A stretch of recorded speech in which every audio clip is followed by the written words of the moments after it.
All right, shalom, shalom, shalom. It's your brother Abadia from YAHAWAH, YAHAWASHI, Abad. Ha. I want to give all the honor, glory, and praises to Yahweh, Bahashem YAHAWASHI, Bahashem RAWACHAA QADASH. Double honors to my elders at Great Millstone who rule well and taught me the truth.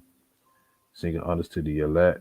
Peace and blessings be to all the sincere men, women, and children that do consist of the one third. Shalom, shalom. I'm making this video in response to what's going on with Joe Rogan. Joe Rogan, they already be coming at him for the quote unquote misinformation, and they already been coming at him. And also now about with the whole N-word situation going on, about him using it in past times. Honestly, personally, I don't care. Joe Rogan, he's very informal. Believe it or not, he has also came to the defense uh of so-called black people, I should say, when someone is biased based upon their opinion on how they view us, and he'll be like, well, that just doesn't make sense logically. So it's not like he's quote unquote racist as you would say, but the fact of the matter is, whenever the go along, get along gang, the deep state or Illuminati, whatever you want to call them, whenever they want to get you, they already have information out on you, right? And really, they're bringing this information out because of him bringing doctors onto his podcast because he's with Spotify, and they pretty much bringing out medical information, and they don't like it the way they're bringing it out, the way they're presenting it. So now they're trying to find a way to bash him, but that's not why I'm here. Like I said, I really don't care about him using the word because a lot of people are ignorant to the true meaning of the word itself. All right, so let's get right into it. Go to the etymology of the word nigger. All right. It's from early 1786, earlier Neger, 1568, Scottish and Northern England dialect. In other words, when the Englishmen were bringing us, the slaves, to America, they said that we were Neger. But in the South, they couldn't pronounce it that way. So they would just start calling us nigger. And then they put a negative connotation on it, not understanding the true meaning of the word. If you go into the Webster dictionary, they would say that a nigger is an ignorant person, right? That's what they'll tell you. So in other words, if that's the case, everybody on earth is a nigger because we all are ignorant to something. See, when you replace emotions with logic and rationality, it's like okay, but you can tell when someone's trying to be offensive towards you. They was use the word but that's neither here nor there. But going into the word neger, Neger, all right, etymology perhaps from French and from Spanish. Going down, it says derogatory, now offensive, a dark-skinned person. And that's the reason why I'm bringing this up, because this is going to be vital to why I said they also call the prophets that as well. All right, a dark-skinned person, especially a person of or primarily of Negro descent. This is important right here. Negro descent. Remember that. So in other words, a nigger would be someone of Negro descent. The so-called African Americans today, the so-called black people today, right? And Merriam-Webster dictionary, nigger, Neger, dialectal, chiefly England. It says a black person. I'm just saying that for edification. Say I know this was something as a black or white person, right? So let's go to this sign right here. This is a sign where it says no niggers, Mexican, Puerto Rican, or dogs allowed. So when you hear the word nigger, who comes to mind? Oh, black people, right? I don't get offended by it anymore because I know who I am. I know who we are as a people, right? Remember, the Lord said we're going to be known as bywords and proverbs amongst the nations, right? Think about this. During the time when they had the Southern Kingdom in captivity, right? They couldn't distinguish who was a Benjaminite, a Judahite, or a Levite. Why? Because we all had the same complexion. but we could distinguish who we were amongst one another. So then they just bundled us all together and called us Jews.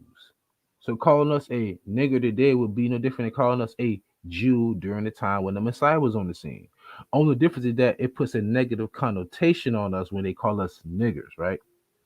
So now you know who they talking about when it says that, right? No Mexican, no Puerto Rican, no nigger. Okay, we get that, right? So let's go over. This is an excerpt out of the Merriam, not the Merriam, I'm sorry, the Zondervan Bible Dictionary. Ham, the youngest son of Noah, born probably about 96 years before the flood, and one of 8 persons to live through the flood. He became the progenitor, another word is father, of the dark races, not the Negroes, but the Egyptians, Ethiopians, Libyans, and Canaanites. So right here in the Merriam, not the Merriam, I'm sorry, Zondervan Compact Bible Dictionary, it clearly says that Ham is a descendant of who?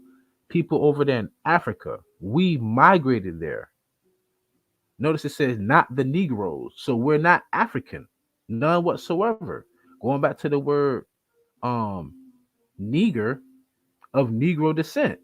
So we're not Hamitic, we're Shemitic. Okay. Now let's get to the portion of the title where it says that they also called the prophets Neger. Acts 13:1.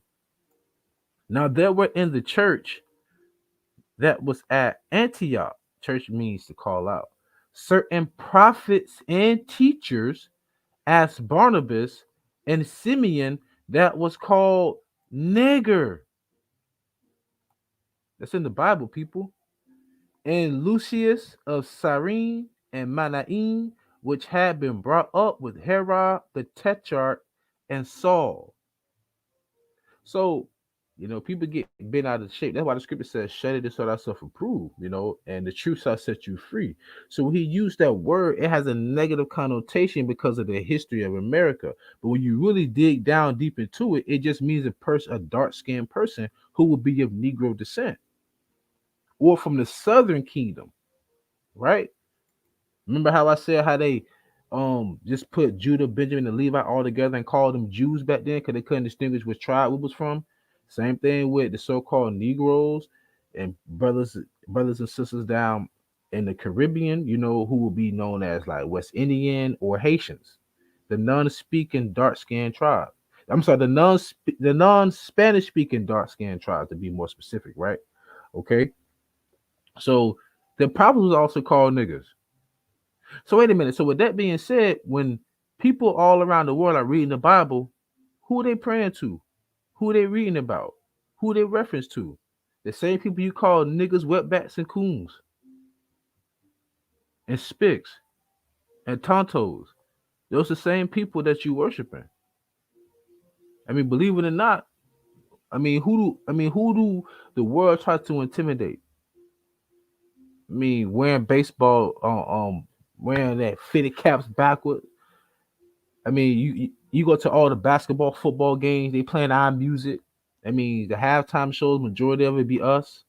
I mean, no matter how racist somebody can be, they still go buy them a pair of Jordans, right? They still come watch us play, entertain. We are the inventors as well. All right, I'm gonna have to do a video on that as well, right? Because we are God's chosen people. We're Israelites. Now let's go to the blue letter.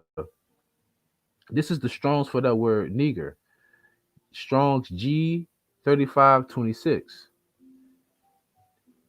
Niger, black. Okay, or a dark-skinned person. Right there. So beautiful. Of Latin origin. Black. Niger. A Christian. Ooh, so the Christians was called niggas, huh? The Christians were called nigger. It's in the Bible. So people get upset. Most of our people get upset about Joe Rogan using the N word. It's in the Bible.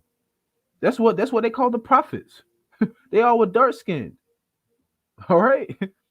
In the blue letter, they give you a definition of that word nigger. Let me read it again. I'm sorry, I'm moving a little too fast. I'm excited. Acts 13:1. Now there were in the church that was at Antioch certain prophets and teachers, as Barnabas and Simeon that was called Niger, and Lucius of Cyrene and Manaen, which had been brought up with Herod the Tetrarch and Saul. All right. Now, remember, if you go to the blue letter, it said that the Negers were who? Christians. Christians. Everybody can't be a Christian now. Hearken unto this. Acts 11 and 26. Let's see what it says. And when he had followed him, he brought him into Antioch. And it came to pass that a whole year they assembled themselves with the church, which is the body of people, and taught much people.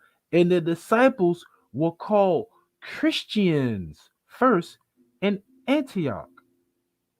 Wait a minute. So when you went to the word Neger, it said it was a Christian or a black Christian, so to say. So whenever you're reading, so by default, they mean that the disciples would have had to been dark-skinned men. It's so underrated in the scripture. I think it's, what is it, John 8 and 32? The truth shall set you free. I don't get bent out of shape about that. I don't get emotional. I think logically and rationally. Well, hell, we are Neger if you want to be, specific, going back to the Bible, because we are the children of Israel. We are the disciples. We are the prophets again. We are the true and only Christians.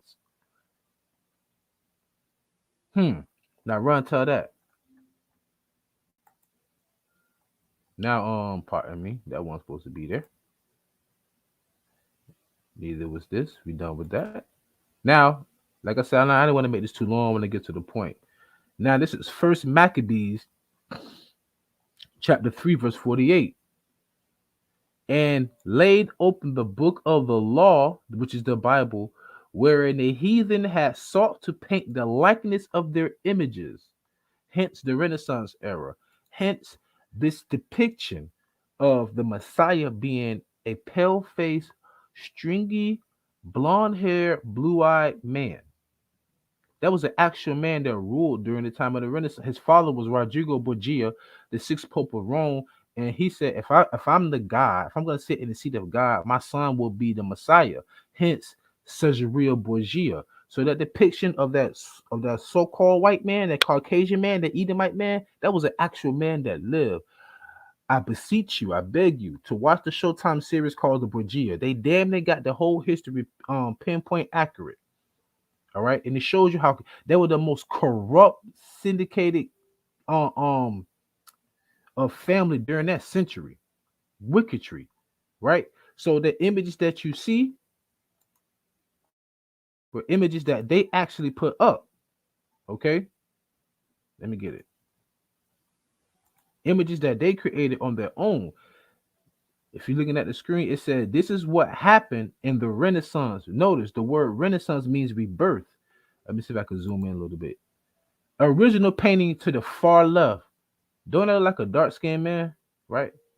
Now, who is this right here in the middle? Changing the painting of Mashiach. That's a Jewish rabbi. You see in the back, the dark-skinned Mashiach, and then what do you see him drawing? Depicting a fair-skinned Edomite looking Mashiach. And then here's the new painting on the far right. This is in the Bible, people. That it spoke about this in the Bible. Let's go back to it. First Maccabees 3 and 48, and laid open the book of the law, wherein the heathen had sought to paint the likeness of their images. You can't make this up, people. Right? So go back. Go over to the next. They're trying to depict Adam in the Most High. No. What did the Messiah say when Thomas asked him, Lord, we've been so long time with you, we haven't seen the Father? He said, if you seen me, then you've seen the Father. And remember, YAHAWASHI was the first Adam. Adam did not look nothing like no so-called white man. The Lord said he used the dust of the ground. If you want to plant something, don't you want that deep, dark, cool soil? The same soil the Lord used to create Adam and Eve. Well, Adam, the Eve came out of his rib, but that's another story, right? But this is go back to the Sistine Chapel. All right.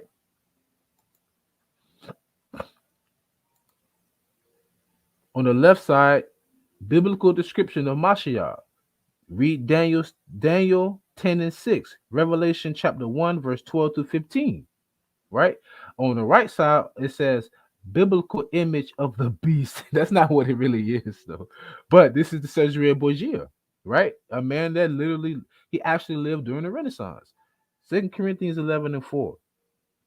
Revelation 13, 14 through 17. That the Revelation 13, 14 through 17 had nothing to do with the depiction, but 2 Corinthians 11 and 4 speaks about they preach another Mashiach, another Christ, so to say. Okay. All this stemming back to, the whole Joe Rogan thing. Nigger just means black, dark. All right. And in the Bible, it depicted the disciples as that. Let me read it one more time. Acts 13 and 1. Now there were in the church that was at Antioch certain prophets and teachers, as Barnabas and Simeon, that were called Niger, and Lucius of Cyrene, and Manaen, which had been brought up with Herod the Tetrarch and Saul. And when I went into the blue letter, the word Niger means black or a Christian. And if you go into Acts 11 and 26, and when he had found him, he brought him into Antioch. And it came to pass that the whole year they assembled themselves with the church and taught much people, and the disciples were called Christians first in Antioch. So the disciples would have had to been dark-skinned men, just like the Messiah was a dark-skinned man, he sprang from the tribe of Judah. You cannot make this up. Now, one more picture, and I'm gonna close out. This is another picture that came about during the Renaissance era. Before, on the left side of the screen, what do you see? A depiction of dark-skinned people. I think that's the Messiah that they take. Yep, that's a depiction of the Messiah, of them taking the Messiah, YAHAWASHI, off the cross and putting him in the sepulcher. All right, or the sarcophagus. I forgot which word they used. Pardon me. Then they'll give you this. Then they'll give you this rendition on the right hand side. But that goes right back to what? First Maccabees 3 and 48. And laid open the book of the law, wherein the heathen had sought to paint the likeness of their images. So at the end of the day, whenever you hear that word nigger, don't even get upset. Just remember, they worship you. They worship you. Because when they reading about John, Matthew, Mark, Micah, Isaiah, Nahum, Nehemiah, Haggai, Habakkuk, Joel, Zephaniah, Malachi, Zechariah. When they reading that book, they reading about us. That's our history, y'all. Remember, history is his story. So Esau can tell you what they want, but the mystery is my story, and my story is the story that YAHAWASHI want us to discuss, want us to bring out to the world. That's the difference. They can have their history, but the mystery, it cannot be tampered with. So with that being said, I pray y'all was edified and fed. Stay in the spirit. Don't fear it. Just endure it. Ask for forgiveness. Pray without ceasing. Stay humble. Remain diligent. Kwame YAHAWAH, Buffalo Ball, Shalom, and the so-called Negro Latinos and Native Americans. We are the Hebrew Israelites according to the Bible. There's no such thing as a black Hebrew Israelites, especially when you have more Spanish-speaking tribes, because there's 10 tribes, I want to say, that are mainly of the Northern Kingdom, mainly consisted of so-called Spanish-speaking people and the Native Americans. All right? So, Shalom.